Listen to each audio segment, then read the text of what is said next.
Hello, everybody. Hello, and welcome to Side Hustle Ideas. I'm Bill, the company's expert. Still on what is for me a night schedule, kind of. Put it this way, very early in the morning schedule. And I'm going to be on the schedule for at least another couple of weeks, probably. But welcome. This is the live stream where we talk about anything related to startups, entrepreneurship, side hustles, business in general. How to succeed in business, business for dummies, all that kind of stuff. I find this stuff absolutely magical. And although it isn't the main core of what my YouTube channel is about, I love talking about this. I have a history of helping startup founders and, high schoolers and people like that. I've gone and spoken at schools and things like this, about entrepreneurship and done pitch competitions and things in university for business students and things like this. And I find it interesting. I think it's absolutely fascinating what a lot of young people can come up with. And even if you're not super young, you're older, you're wanting to get into this world, I think it's a great step and I applaud you for it. And, any tips I can give you to help you on your journey, that's what I'm here to do. So Brian Leather is here. I remember Brian. Good morning, Brian says. And Tracy Williams, good morning to Tracy and Brian. I recognize both of those names. Thank you for coming back. I find business absolutely fascinating. I was debating doing a live stream on sort of business for dummies. Like if you're just getting into this, you're just coming into this, maybe you haven't even done anything yet, but you're kind of enraptured with the idea. You're fascinated by the idea of doing your own thing on the side. Whether it's a side hustle or whether you want to turn it into its own full-time thing at some point, maybe you're thinking of doing that. Maybe you don't have any previous experience with it, but, I don't know if that's what people necessarily want to hear. I think that some of the regulars on this live stream, you guys are probably, you probably know the absolute basics. You're probably just wanting to learn about more advanced stuff. But yeah, and speaking of that, hello to Shagil, is that how you say that? Shagil Servani. Hey, first time here. Well, welcome. Yeah, I think business is absolutely fascinating. It's actually very, very simple at its core. The principles are pretty simple. And if you don't have a business background, if you've never really spent years and years trying to make, your own business, it's really not that hard. Basically, there's two aspects to it, two big sort of things that have to be done. One is creating the thing that you're going to sell, whether that's a product or a service, the ability to do the service, like, being able to provide the service. So whether that, involves tooling or, whatever equipment, whatever licenses, whatever things you need to do, or possibly even the know-how, the training, that's all included in how to provide a service. The other aspect of it, or products, if you're going to sell a product instead, you don't have to provide a service. You can sell a product and, it will be the whole aspect of creating the product. So if it's something that involves you building something yourself in some way, shape, or form, that's that aspect, or contracting it, or partnering with people, or arranging for it to be done. All of that is grouped under this idea of operations. So product or service provision, that's what it's called. So that's one aspect of it. And then the other equally important aspect is the whole selling of the product and service, right? That's called marketing or marketing and sales. Usually, if you look at this in an academic way, it's called marketing, because marketing is the idea of who are you going to sell it to? Where are these people? How many of them are there? What do you know about them, right? What message would you have to send them to get them to do business with you? What would that message be? How would you communicate it? All those questions, that's all marketing, right? And it involves basically getting to understand the people that would buy your thing, okay? So that's the two sort of big pillars of this, and you have to ace both of them. You have to make something that people would want, and then you have to be able to sell it to the people who would want it, right? So that's basically it. Now, within each one, there's sort of step-by-step kind of guides depending on what you're trying to do. And in my experience, often you encounter people that want to do this that are strong in one area, right? Usually, people are strong in one area. So a lot of times I would deal with more of the technical introvert types that are great at creating something, but have absolutely no clue about how to sell it, or they have no liking for that type of activity. They have no knowledge of how to do it. So that's where they're lacking. And then sometimes you get the opposite. You get extrovert types that, they're great. They know a million people. They're great at talking to people. They can go out and put on events and, get the word out. And they love doing that kind of activities, by the way. But when it comes to actually creating something of value that other people might want, that's where they kind of fall down. So, those are the two big areas. Now, all of the other stuff around business is secondary, including financial stuff. That's secondary, licensing, accounting, legal, registering companies and all, business cards, offices, all that is secondary. All that doesn't matter until you're making money, in which case it's a necessary evil. Okay, going over to questions, because I'm going to sort of yo-yo back and forth here. Tracy Williams says, perhaps I missed this, but what is the definition of a side hustle? I don't know the academic dictionary definition, but it's a business venture of some kind that you do on the side. So by definition, it would be part-time, right? I honestly don't like the word hustle. I never grew up with that word. I know some corners of the United States, they love that word. Like if you come from the sort of athletic sports sort of areas, they use that word a lot. Come on, team. And they do this, let's hustle, right? I remember not knowing what that word was when I was a little kid, because I heard coaches and things say it first.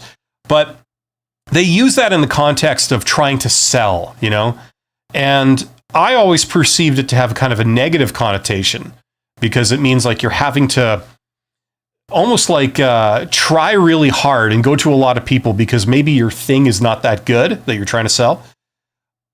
Ideally, if you have something of great value to sell, the selling part is easy, right? Like, for example, Toyota. I don't think their salespeople have to work that hard in general, because they have a very, very competitive product. When your vehicle has, the best gas mileage and the best reliability and, the best price and like all this stuff, you don't have to work that hard if you're a salesperson. People just want your car.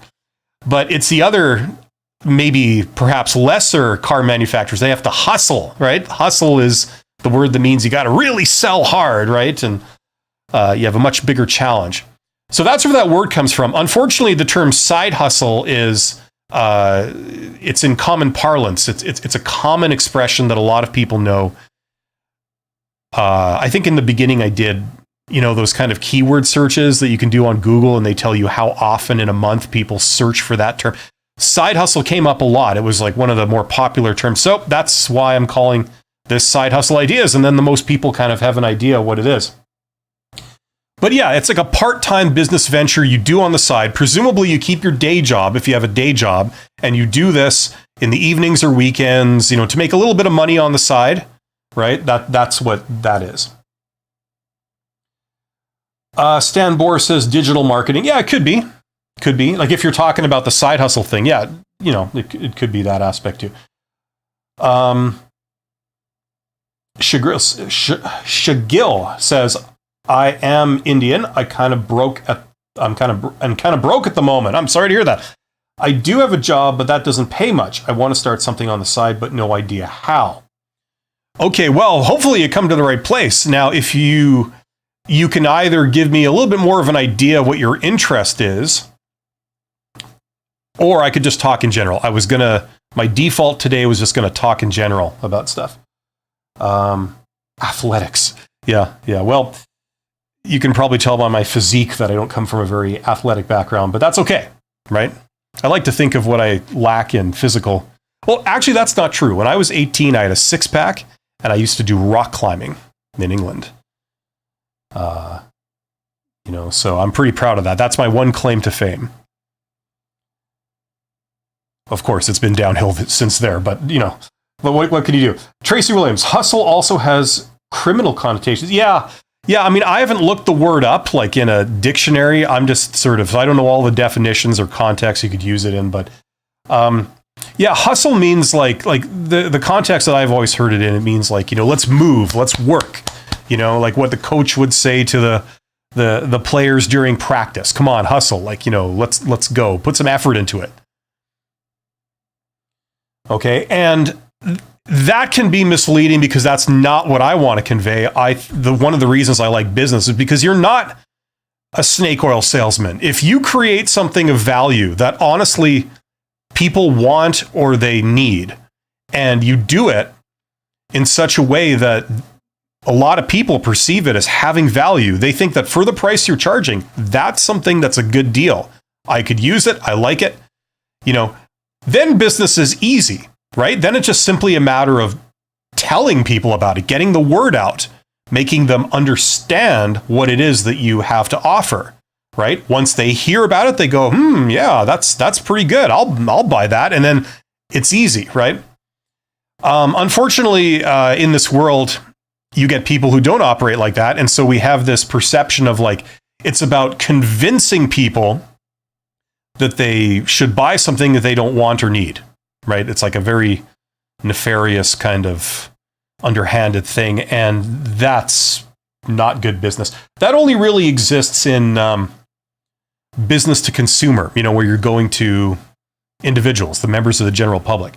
You don't really get a lot of that in, say, business to business, because usually, at least in my experience, businesses, if they're spending a lot of money on buying something important, they tend to be more informed and they have done their homework. So it's kind of hard to pull the wool over their eyes. Or if you do it once, you can't do it again, right? Maybe that's what I want to believe, but that's been my experience. That's what I've observed. I've observed all kinds of shenanigans when you're trying to sell to individuals. You prey upon people's ignorance and, things like this, but how gullible they are. But in business to business, usually you can't do that. People know what they're doing, right? It's kind of a different type of thing. Okay. Shigil says, I'm studying data science. So any idea of how I could use that to start something on my own? Well, that could conceivably apply to almost any industry. Data science, you could do an in-depth study of anything, right? And people who are trying to make money in whatever industry are going to be using this in some way, shape, or form, right? It's almost like accounting. Accounting is kind of like universal. You find accounting in every industry, right? You find it in nonprofits, you find it in government, and then you find it in every money-making business, right? So data science, conceivably, that goes right across the board. Now, I'm going to tell you what I sort of tell a lot of people who are asking about an industry that I don't have personal experience in. I've worked across 5 industries, but I haven't worked in data science or data science, depending on where you are in the world and how you pronounce that word. So the best thing to do for you, okay, in my opinion, a really useful thing would be for you to talk to a lot of people who are applying data science and that learning, that skill set out in the real world, right? And the greatest tool for that is things like LinkedIn. Like I talk about this on my main stuff, when you do informational interviews with people in the field. So for example, let's say you were 18 years old and you wanted to become a doctor, and you would ask me, well, how do I become a doctor? Now, I'm not a doctor, I don't know, but what I can tell you is what would be really good for you would be to go out and meet several doctors. Meet doctors that work in hospitals, doctors that work in private practice, doctors that work in research labs, and have them show you around, have them explain what they do, have them give you their advice and their opinions on the industry of being a doctor and where it's going, and what opportunities there are and what skills are going to be needed. Now, if you had all that, you'd be much more informed. So that's what I would advise you to do. Okay. Now, if you're wondering how to do it in a nutshell, I could take 10 minutes to explain it in detail, but I'm not going to do that here. There is a video on my channel called, let's see if I can show you. I'm going to point you to it, and that will show you in depth how you use LinkedIn to contact people who are in the business you want to get into. Okay. And as my computer slows down as I do this, I'm just going to put it on my other screen here.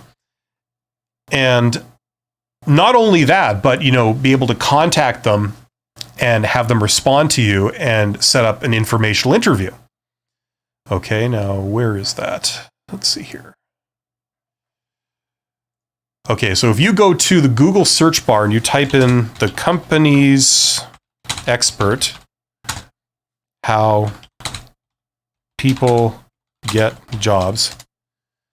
Okay, a video is going to come up. I will show you what it looks like right here. If I can go to my screen. Okay, this one right here. Now, it's called How Successful People Get Jobs. Okay, this is what it looks like. That's a thumbnail.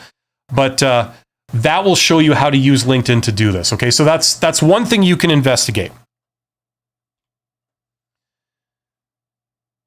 Okay, how successful people get jobs. Not that you're using it to get a job, you're just using it to get information. Okay, and I have been doing different jobs in different sectors, usually as a customer service agent. Okay. Yeah, customer service agent, that can be an entry-level job. It can also get up to the mid-level, certainly, if you're doing sort of highly skilled technical support for customers, depending on what business you're in. That can be a job that needs quite a lot of qualifications, depending on where you work. But yeah, like data science, they can use anything. Now, what I think you need to figure out is what is the practical application of that, right? If you're going to sell something. Obviously, people can go into business doing data analysis as a service for other businesses. You can go to small business that might not have any idea of how to do this themselves. But I'm sure you could make more money and have better prospects if you go upscale a bit, and provide that to larger business, right? But yeah, you see, that would be an example of like, I don't know personally, because I've never tried to do that myself. But what you would need to do would be to think of the application. Like if you want to be in business, that's great, but you have to have some idea of what that's going to look like. What would you end up doing? Like if for example, like applied statistics, okay? Things like Six Sigma that a lot of businesses use. They're always trying to hire people that understand Six Sigma. Six Sigma is basically applied statistics, and that is a form of data science, right? Now, Six Sigma is very popular. A lot of businesses are using it to try and get better at what they do, right? Especially in manufacturing, people that have repetitive processes they do, a million times over. So that's one application. Other things are marketing, right? You could go into marketing and do analysis of sales and do algorithms to predict patterns in sales or customer behavior, things like this. I mean, there's so many applications of this, anything that involves data, basically. So another one would be agriculture, right? They'll depend. I don't know how it works in India, but I imagine you have farms that are like small farms that are small businesses that are maybe owned like a mom and pop type business, and they may not have access to data analysis tools to try and get the most out of crops and things, to predict based on weather patterns or fertilizer or insecticide or whatever, what you need to do to maximize the yield of your crop, right? That's worth a lot of money to a lot of farmers, as you can imagine, right? They can make more money by analyzing what they're doing and seeing if there's any patterns that predict here's how you can get more from your land or whatever, So, there's all kinds of stuff. There's all kinds of applications of this. Anyway, I wish you the best of luck with that. Go and try and get some informational interviews lined up. Talk to people in that business and talk to entrepreneurs. If you can go on LinkedIn and you can do searches, you can find someone that matches both for data science and for like entrepreneur, right? Like they're in a startup. That would probably be someone to talk to, right?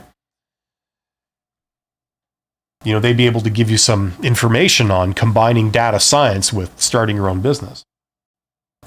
Okay, Stan Boris says, I'm on full-time in company X. The company is well equipped with tools. If I wanted to quit my job and start my own business and use the X to sell the products to other customers, is it okay? Yeah, it can be, depending on how you do it. May they refuse offering me their services? Of course. Yeah, they don't have to work with you. I mean, they can do what they want. Should I use them or find other supplier? Listen, here's what I'd recommend, okay?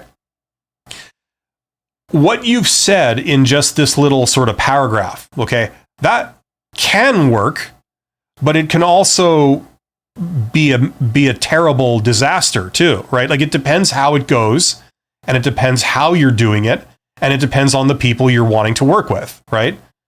Okay, so here's what you do. Okay, here would be my recommendation. First of all, a lot of times, like in almost every situation,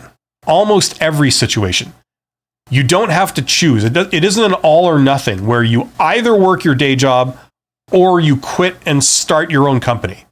Okay? There's usually, if you do it right, there's usually ways to sort of ease from one to the other in a carefully controlled way that limits manages your financial risk. Okay? Because what you don't want to do is quit a perfectly good day job to sort of chase your dream, only to have it fail miserably. You're not making any money. You've got a whole bunch of costs, and it's a big disaster. And then it hurts you personally, like in your personal finances, and it also spells doom for chasing your dream. You have to sort of forget about that and then go and get money, right? So you don't want to be in this all or nothing thing, okay?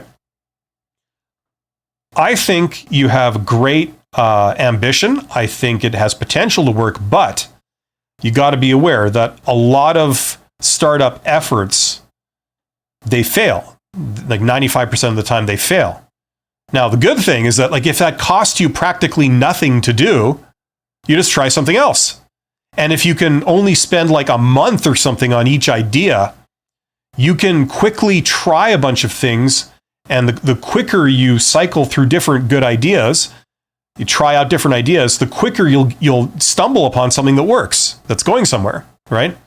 So the secret is not to spend a ton of money, not to sort of like, stake everything on one roll of the dice. That's what some people do. This is what they still sort of convince young kids to do, like 18-year-olds and stuff. What the sort of popular line from the educational system and the financial service industry is, go take out a giant loan from somewhere, bet your life savings and take out these loans and spend all that money trying your idea. What they don't tell you is that you have a 95% chance of that failing. But when that fails, you're out of money, you have no job, you have no income from alternate sources, and now you got all these debts to pay back, right? So that's a crappy situation. That pretty much terminates your efforts to start your own business, because now you got to go back to work and get money and forget about all this pie in the sky stuff, right? That's not the way to do it. Don't take out loans to do things. There's so much you can do just by yourself. It doesn't take money. It just takes effort. It takes your time. And you have to get the knowledge of how things work, right? Okay. So coming back to the whole Company X thing, it sounds like, you're wanting to maybe be a contractor for them, right? They know you. You've worked for them. You're wanting to become an independent contractor where you can partner with them. They do a part of the process and you do the other part of the process. That can work if this Company X is willing to do that. Okay, so you need to talk to them. You need to talk to the decision makers. And if you're right at the very beginning where you haven't really done anything, I wouldn't hit it too hard. I would just sort of go to the decision makers and I would say, if, like, do you work with outside contractors? If I were to go and do this, or someone was to go and do this thing, don't kind of plant ideas in their heads that you're about to leave or something. But say if someone was to go out and do this, would you ever partner with them? Would that make sense? Is that something you guys do?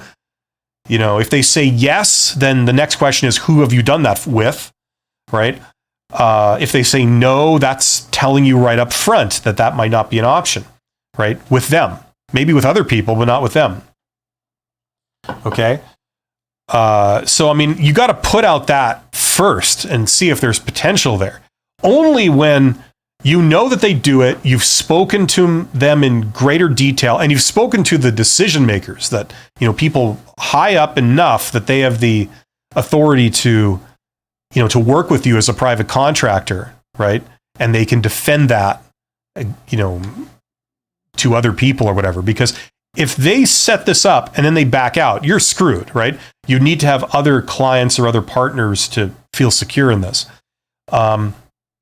So you got to do all that first. Now, if they say yes and it looks promising, and then you got more specific, you said, well, I've done some research, I could offer this, and I know how it would be used. It would be used here, and this is how I would do it, or how I could do it.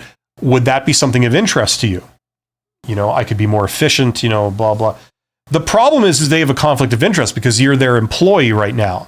So if they're super enthusiastic about this, they're basically inviting you to quit. And generally, there's problems with that, right?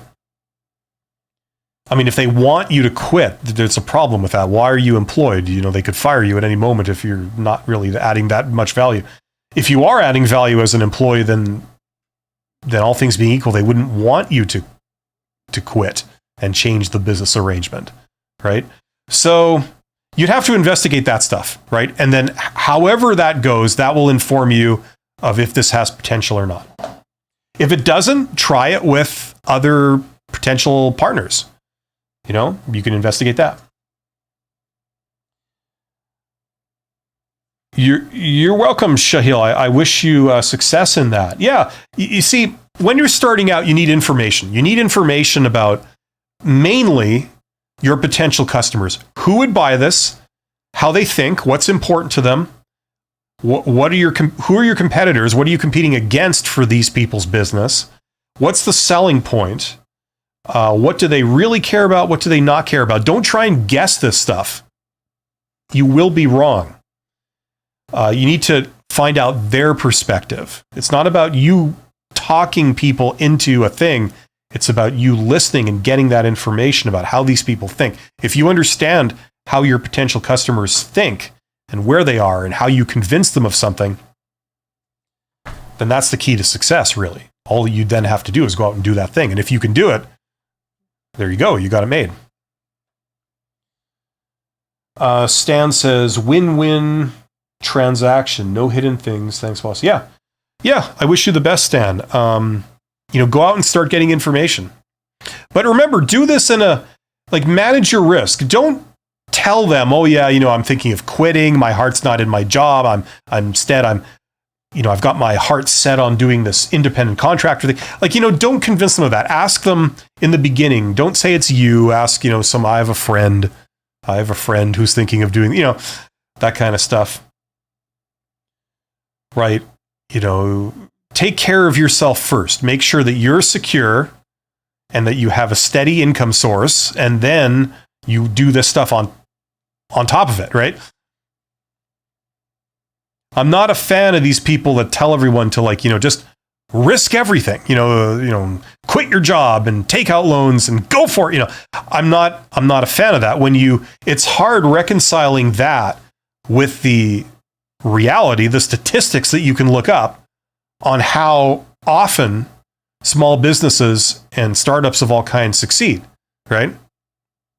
The other thing is that once there's money and other people involved, it's harder to switch up your idea, and it's harder to do another, a version 2 where you've tweaked some stuff, right? Shagil here was talking about data science, for example. There's so many ways you could incorporate that into a money-making business, right? So maybe your version 1, you were doing it in this industry, doing a certain way, it didn't work. Maybe version 2, you changed the thing you were offering, but you still went to the same people in the same industry. That didn't work. Maybe version 3, you were offering the same thing, but you changed your target market. You went to different people in a different industry, same basic product. Maybe that didn't work, but you got further. You got some interest. You learned a lot about how you sell this stuff.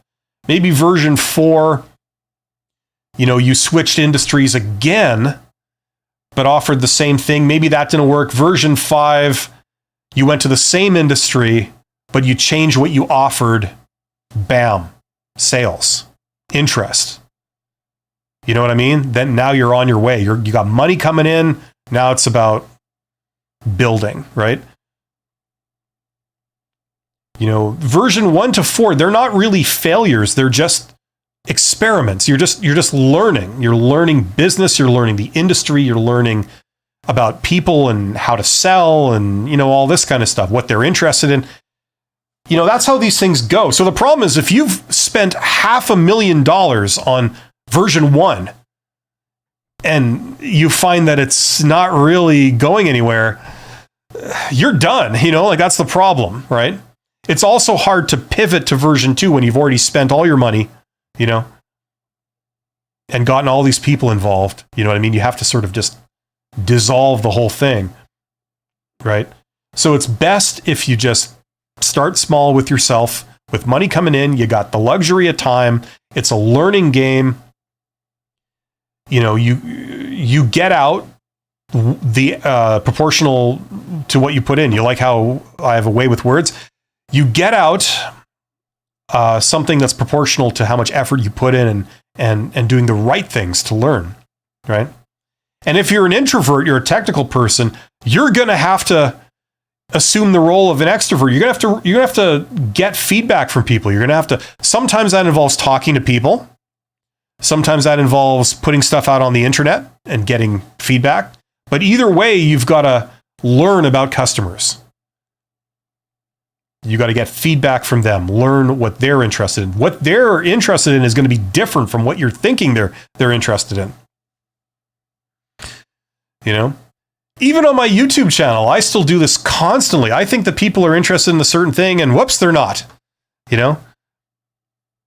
I think that I put this other thing out. I think, I'm sure they're not interested in that, but I can't think of anything more interesting to do. So I'll just do a video on this and then bam, it's a huge hit.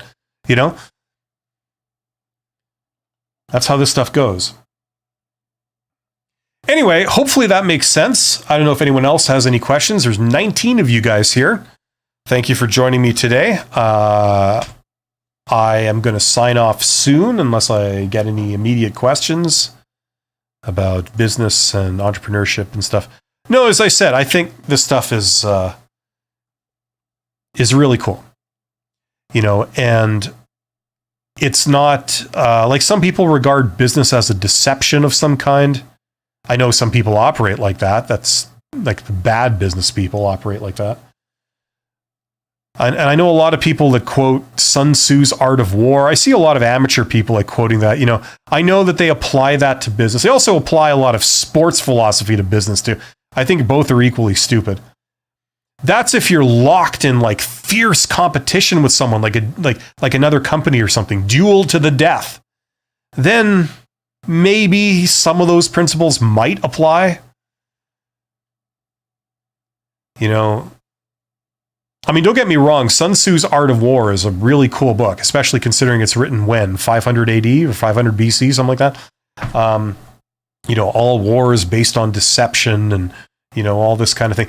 But I mean, war isn't business. They're two different things. I mean, you can be in competition with somebody, but it's not the same thing as being at war. The other thing is that you can't treat employees like you treat soldiers. That's something else that a lot of people don't seem to realize when they quote from that book. Like soldiers, it's a matter of life and death. You can push people really hard when it's a matter of life and death. But you can't push employees like that. You can't treat them like that, especially talented employees, or they leave and they go somewhere where they don't get subjected to that kind of treatment. You know what I mean? It's not the same thing as soldiers. Anyway. Okay, I'm losing my audiences the more I talk. So Okay, well, there you go. Maybe next week I'm going to get into more of, just the principles involved and sort of the, business 101, entrepreneurship 101 for people that want to do side hustles. Maybe I think I'll do that, and hopefully people will find that interesting. If you do have any comments or recommendations, let me know in the comments under this video. And also just a reminder, I currently have my third course, this thing here, out right now in preview form. I have my members of my family are sick with a flu, nothing too serious, but just a regular seasonal flu. And I think I've just contracted that, and I've been slow in working the last couple of days. So it's not going as quickly as I want. The course, Write Like a Professional, if you're looking to really advance your written communication skills, to help yourself in your career or to help yourself be more effective when you're doing informational interviews or networking with people, whatever the end purpose is for it. If you're interested in improving your written communication skills, this course is for you. It will consist of 3 modules, a sort of low level, mid level, and high level. I have posted the low level one. That's all up and ready to go. You can access it right now. I will have certainly the second module up by the end of the month. I was hoping to have the whole thing up by December 1st. If I get sick, then I don't know if that's going to happen, but shortly thereafter, it'll all be up. And until I do, it's 25% off. So you get a discount of 25%. And the other big part of this was I have 3 courses now. And if you get any 2 of my courses, you get the third one free. So if you have 2 of my courses and you want the third one for free, just drop me an email. You can access my email through my YouTube channel on the About page. If I can verify your email address, that's how I go by who's who, right? If it's the same email address that you registered for 2 of my courses, I will give you the third one for free. So there you go. If that's of any interest to you, check that out. Other than that, I will be back a week from today at the same time, and we can get into it further. Thank you very much. You guys are awesome, and I wish you all the success in the world. Take care.